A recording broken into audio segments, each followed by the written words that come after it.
kind of your topic. On self-esteem and identity.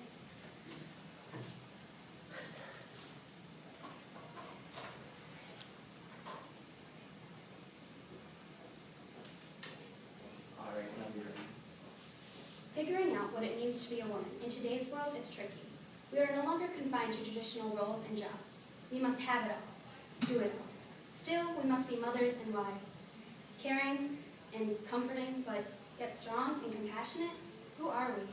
How do we find a sense of self? In these following pieces, we examine 3 women and their thoughts on the world around them, and most importantly, themselves. In Phenomenal Woman, Maya Angelou depicts a strong, confident, sexy woman who is comfortable in her skin and proud to show us. Phenomenal Woman by Maya Angelou. Pretty women wonder where my secret lies. I'm not cute or built to suit a fashion model size. But when I start to tell them, they think I'm telling lies. I say it's the reach of my arms, the span of my hips, the stride of my step, the curl of my lips. I'm a woman. Phenomenally phenomenal woman. That's me. I walk into a room just as cool as you please, and to a man the fellows stand or fall down on their knees, and then they swarm around me, a hive of honeybees. I say it's the flash of my teeth and the swing in my waist, and the joy in my feet. I am a woman. Phenomenally phenomenal woman. That's me. Men themselves have wondered what they see in me. They try so much, but they can never touch my inner mystery. When I try to show them, they say they still can't see. I say it's the arch of my back, the sun of my smile, the ride of my breasts, the grace of my style. I am a woman. Phenomenally phenomenal woman. That's me. Now you understand just why my head's not bowed. I don't shout or jump about or have to talk real loud. When you see me passing, it ought to make you proud. I say it's the click of my heels, the bend of my hair, the palm of my hand, the need of my care. Because I am a woman. Phenomenally phenomenal woman. That's me.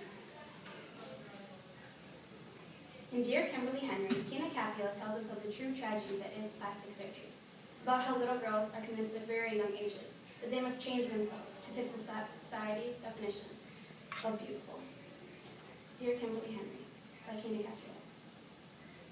Dear Kimberly Henry, I saw your ad last night, the menu at the Cheesecake Factory. Your smile so bright, on the page next to the page with the weight management salads. So people have to know the calories of every order, or they might accidentally indulge themselves in flavor. And that's not right, because your ad says I should instead indulge myself under the knife. Because something about me is so broken and wrong that I have to listen to every line of your song and follow every rule of your game, go on a diet, change my name, or go insane at my own reflection. Or the scale.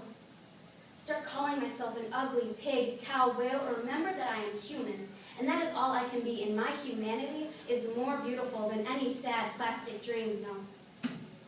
Because if I let myself be happy, I might get fat, which I guess is even worse than empty and needing, or on a table cut open and I'm bleeding, or obsessing over numbers, or hiding behind clothes, or really believing there's no way I'll glow unless I change this, lose this, cut this, change that. You know what? I'd rather be fat.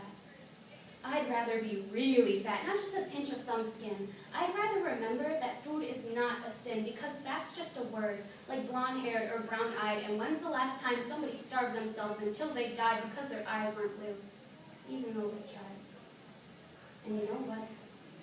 Things you tell yourself are lies, but they aren't your lies. You aren't that creative. You aren't the first one infatuated with self-hatred. You're just part of a chain on a rusty old bike, and you've been pushed to the ground all your life because it's so accepted, so widespread and celebrated that skinny is happy and fat is wrong.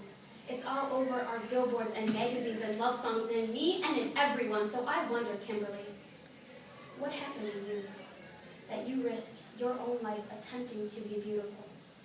You tell other girls that they should do the same.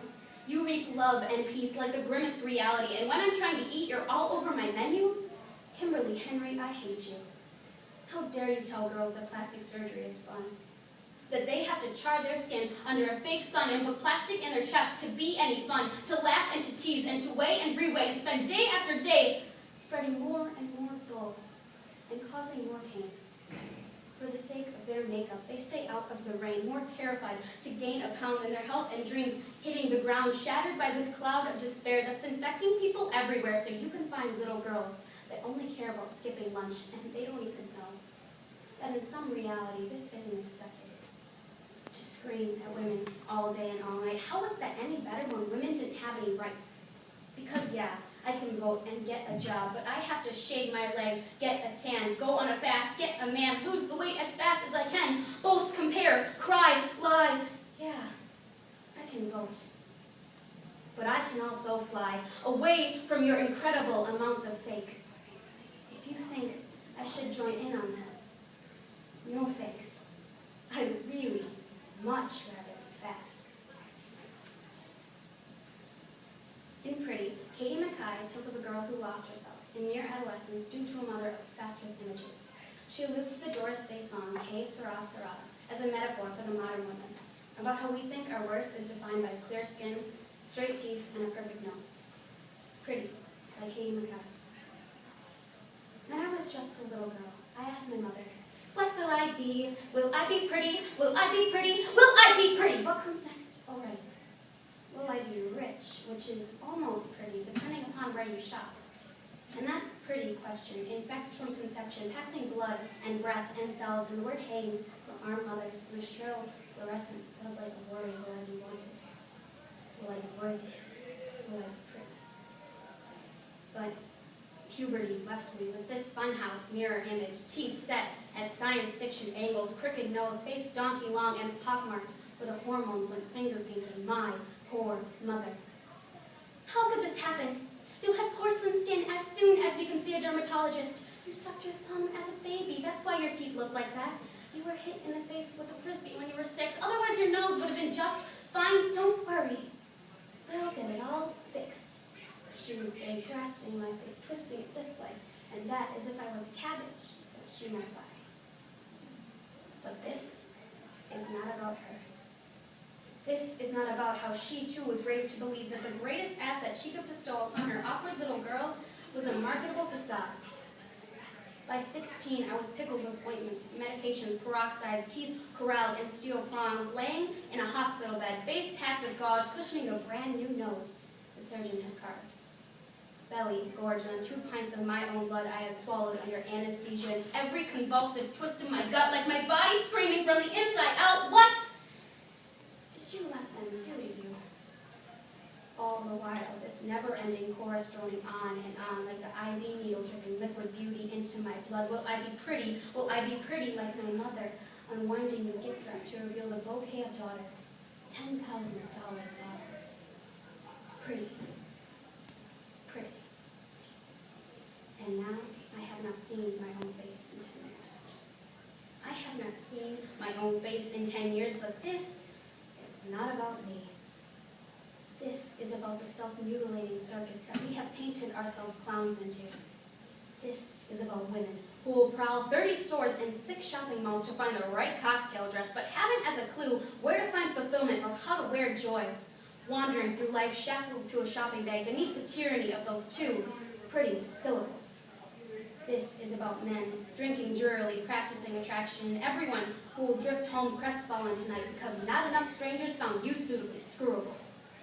This is about my own someday daughter, and she will approach me, already stained with insecurities, begging, pleading, Mom, will I be pretty? Will I be pretty? I will wipe that question from her lip and answer no. The word pretty is unworthy of everything you will be.